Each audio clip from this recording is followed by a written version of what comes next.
they need to know that when they're morbidly obese, they need to be in a calorie deficit for a long time. Not probably took them 10 or 20 years to get to that body weight. It might take them 10 years to march it all the way back to a healthy weight. And that expectation needs to be set. Now, they can be aggressive about it and they can cut that time down, but the difficulty is going to be profound.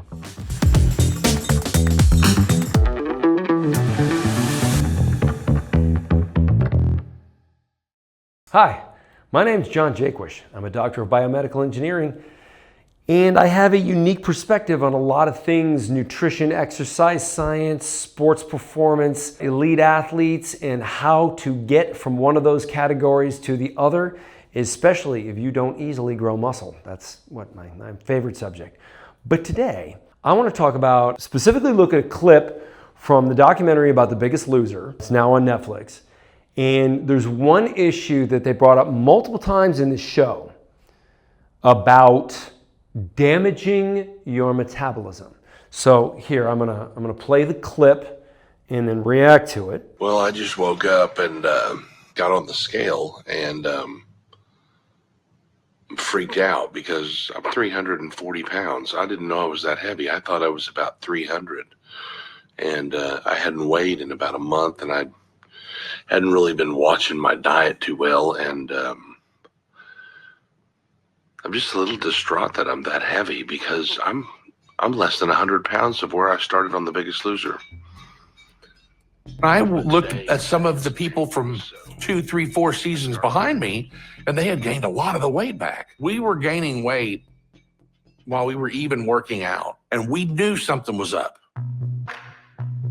Biggest Loser bombshell. It's all part of a new diet study first reported in the New York Times. In a recent study, a group of scientists followed 14 of the 16 contestants from one season of The Biggest Loser. They found that all but one of them gained the weight back.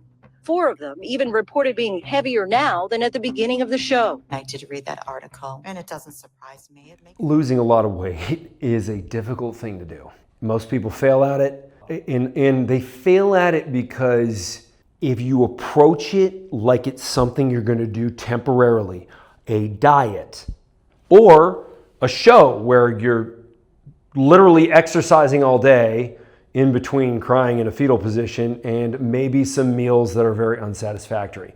Okay, that's not a sustainable lifestyle.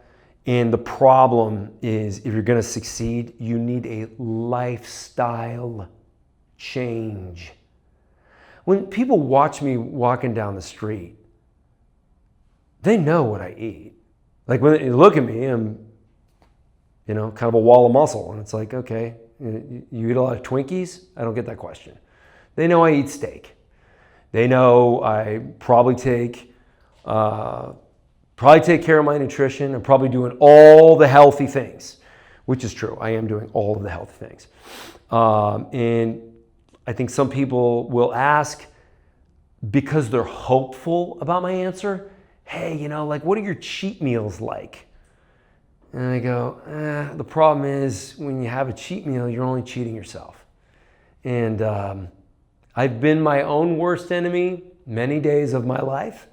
And I figured out that the guy sabotaging me is always me. I want to say this with compassion because I feel bad for these people. They went and lost a bunch of weight, went through torture, kind of humiliated themselves. They're there with their shirt off and their extra body mass just kind of hanging all over the place. And then when the show's over, they put the weight back on. Most of these people put the weight back on. And I did read this study. And the study claimed that if you lose weight too fast, you damage your metabolism.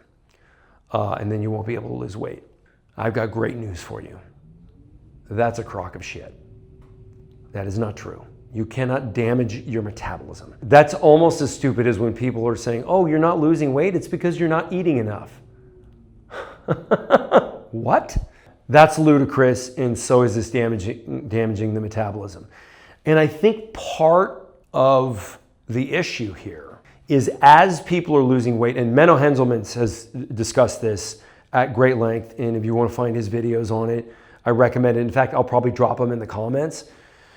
What happens is, let's say you weigh 400 pounds and you have a basal metabolic rate plus activity that you're calculating for your calories. Most people still go by calories. And there's not a better system of measurement. And in my previous videos, I have explained how dumb calories are, because the way we find out how many calories are in something is we light it on fire, literally light it on fire, which is not what your body does. So I don't know why we're still using that, but like I said, we don't have a better system. So somebody gets to 400 pounds, they're maybe eating 5,000 to 6,000 calories a day on average. When they lose 100 pounds, are they lowering the amount of calories that they're taking in based on a percentage deficit from their original body weight or their adjusted body weight? And I can promise you, they're doing it from their original.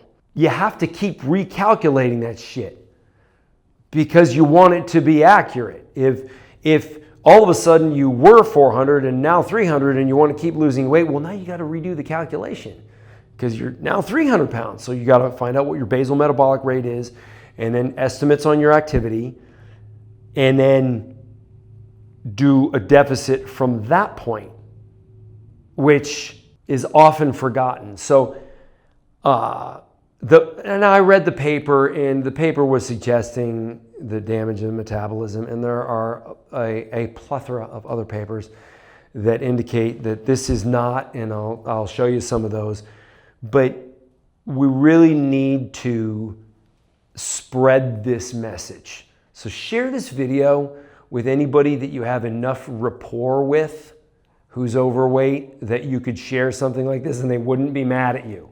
So if you've got like a BFF and they ask you, hey, can you help me? I need some advice on like how to lose body fat. Share this with them because they've already asked you for help. If they didn't ask for help, you got to kind of wait for them to ask for help because it's a sensitive subject.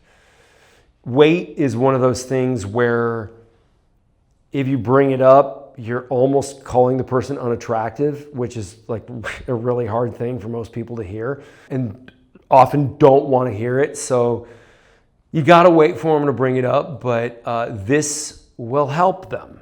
They need to know that when they're morbidly obese, they need to be in a calorie deficit for a long time.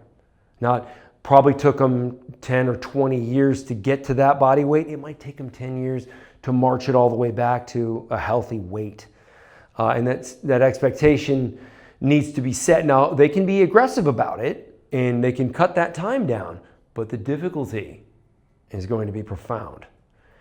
And again, share this video because everybody who needs to hear it needs to know just how significant these challenges are. And another point of fact is now that we have the GLP-1 agonists, which I support, like, are there problems associated with them? Yeah, the problems are actually associated with diabetes, not the peptides. But it's a different world now, and we have a better option, and that's part of the equation. So lifestyle change, still needed. Prioritizing protein, still needed. Maybe a GLP agonist for those who are very obese or just looking to change what fitness people often refer to as the set point, which is basically where your body has been accustomed to sitting from a body fat perspective. So when people start to lose body fat, there is a bias that the body has to try and get back there only because you were there for so long. It seems like that is homeostasis. So what you want to do is get leaner and then stay there. And the longer you stay there, the easier it is to maintain that because that becomes the new homeostasis. So I just threw a lot of information at you guys. And I think some people that are looking to lose some extreme amount of body fat, you might want to watch this video 3 or 4 times and take notes. This is really important. And the biggest thing I want to push here is do not lose hope. You cannot damage your metabolism. Don't listen to the people that are saying that. They're confused. They're not stupid. They're just, they're wrong. And don't be mad at wrong people. You can find what they say frustrating, but don't be angry with them. Just know that based on everything I've told you here, you can be healthy again. I hope this helps. Leave a comment. If you think I'm wrong about something, tell me, and maybe it'll spark another video. Thanks. See you on the next one. If this video helped you, I want you to subscribe and follow. I'm going to put out videos on a regular basis. I think they're going to help a whole lot of people, especially if you're one of those people that doesn't just instantly grow from lifting regular weights. We've got the answer for you.